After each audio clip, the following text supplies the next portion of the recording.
Southampton, NY. Justin Rose, a thoughtful and astute fellow, believes that golf, as in life, is more fun on the edge. "You know what, I think when everything's in balance, it's kind of boring," he said on the eve of the U.S. Open. "Nothing about moving day at Shinnecock Hills Golf Club was boring." Dustin Johnson's four-stroke lead vanished in the span of 90 minutes. Phil Mickelson sent the golf world in a tizzy, first with his slap shot antics on the 18th green, and then with his comments afterward to the press. Mickelson got dinged 2 shots for hitting a ball in motion. Fans took to social media to roast him for unsporting conduct. Not the birthday barbecue he expected on his 48th birthday. Early start boosted Finau Berger on a day when some players criticized the U.S. Golf Association for sending Shinny over the edge. 2 guys who teed off more than 4 hours before the final group posted sparkling rounds of 66, and even that was controversial. Tony Finau and Daniel Berger, who began the day in a tie for 45th, are 2 of the most unlikely players to occupy the final pairing of a major. Not because of talent, but because of timing. Only 3 players broke par on Saturday, and they all teed off before 11 a.m. Not necessarily criticizing the setup and how it played in the afternoon, said Ricky Fowler, whose goal late in the day was to simply break 80, but when it's that big an advantage playing in the morning versus the afternoon, I think it takes away from the work that the guys have done in the first 2 days. Said co-leader Brooks Koepka, "Let's put it this way. If they'd have shot 4 under this afternoon, it would probably have been the best round of golf anybody's ever seen." Koepka, 72, and Johnson, 77, joined Finau and Berger at 3 over 213, 1 shot ahead of Rose and 2 ahead of Henrik Stenson. This marks only the 3rd time in U.S. Open history that 4 players have held a share of the lead, the previous 2 coming in 1973 and 2015.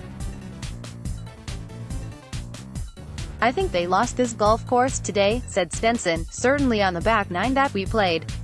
USGA Executive Director Mike Davis said the strength of the wind caught officials off guard. "It was a tough test," Davis said, "probably too tough this afternoon. We didn't plan for that," he said.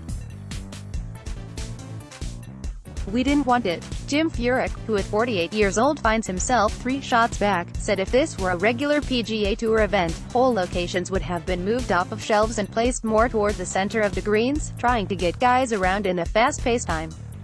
It's the U.S. Open, a major championship, said Furyk, and that's just not part of the equation. Friends Koepka, Johnson paired on Sunday. The penultimate group features a friendly pair of past U.S. Open champions, in Koepka and Johnson. The chiseled power players compete with the same level-headed temperament. "We're good buddies," said Johnson, "but tomorrow when we tee off, we'll be friends after the round, not during." Not surprisingly, Johnson was fairly upbeat about his 77 and didn't rail on the setup, calling only a couple of hole locations dicey. The world number 1 rarely complains. Rose hit 1 green on the front 9 but scrambled like a short-order cook, making the turn an even par. The 2013 U.S. Open champion grinded out a 3 over 73 on a day his iron play abandoned him. "I haven't seen a golf course change that quickly," Rose said. "I was expecting it to be like this tomorrow." As Stenson noted, it's not unusual for players and fans to end up in conversations about whether or not a U.S. Open setup crossed the line. Many thought the USGA might be extra cautious given disaster that took place here in 2004. "I mean, the greens aren't running perfectly smooth in the first place," said Stenson, "but then in the afternoon, when they get crusty and baked, it's like glass around the hole. You can barely touch some of the putts going downhill, and you could easily 3 or 4 putt from 3, 4, 5 feet. 18 players sit within 5 shots of the lead." Rose said he and his caddy walked off the golf course absolutely shell-shocked. "Be careful what you wish for," Rose said. "We've all been asking for a real U.S.